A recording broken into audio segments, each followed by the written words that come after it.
Good afternoon. This is Granny Sue, and there's something I just want to talk about. And you can not listen if you don't want to. Of course, a lot of us preppers are Christians, and sometimes I think there might be a little bit of conflict, and or believed to be a conflict between prepping and being a good Christian. Because I've heard this before. Why are you preparing when the scripture tells you to take no heed for the day ahead of you and that the Lord will provide your needs? And that's oftentimes what I hear from people that are not prepping.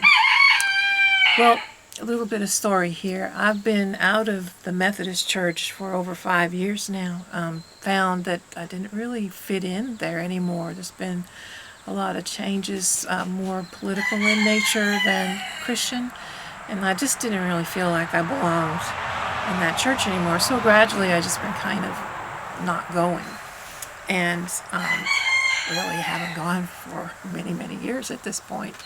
But that day at the sink I told you about earlier, when I really felt like I heard the Lord's voice, it occurred to me that I needed to be in church. If I need to get fed, scripturally fed, I need to grow strong in the Word. And yeah, I do read the Bible on my own, but and I'm an intelligent person. I can understand a lot, but sometimes you just need to hear another person's perspective. So what I've done for the last 2 weeks is I've been going to a church that is actually just a mile and a half up the road. I hadn't gone to this church. And that's how I decided I was going to try this church, was just that it was so close. I figured if worse comes to worse and there's no gas, I could possibly walk to this church. So I go in, and it is the most loving, spirit-filled church I've ever seen. It's very small, but it's just welcoming and kind, and the people are good. And so I was like, wow. But the most important thing to me is the preaching. That's what I go for. And the preacher there, very gifted. So the last two sermons have been really good. A lot of meat on those bones. Well, anyway, I want to tell you about this last sermon this Sunday, just today. Well, he's talking about our rewards in heaven, our treasure in heaven.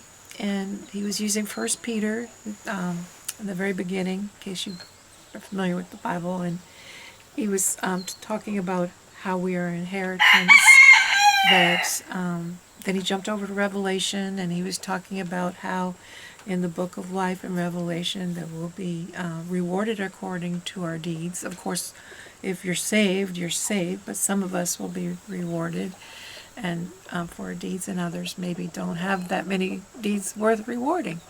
And he considered that your treasure, how to have treasure. Then he skipped back over to Matthew, where it says in chapter 6, lay not up stores on earth where moth and rust destroy and thieves break in to steal and all that.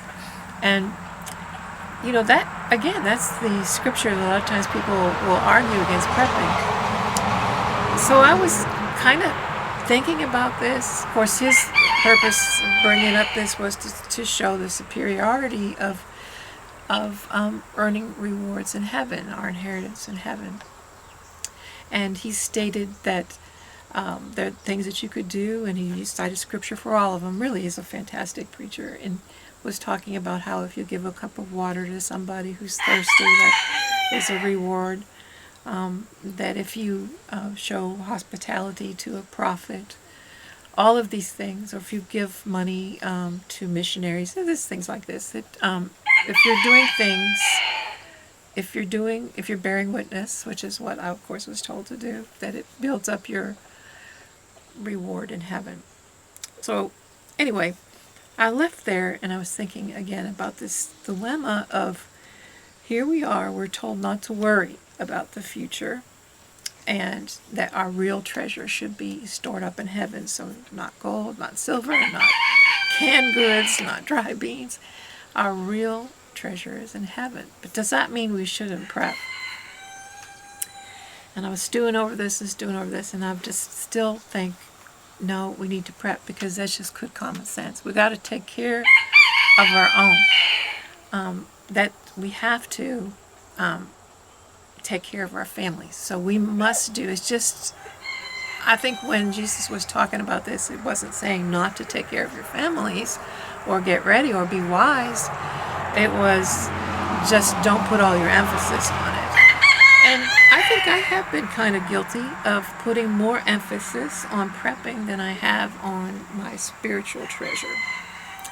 So anyway, I just wanted to throw that out there. We need to basically prep for heaven. The same as we're prepping to survive.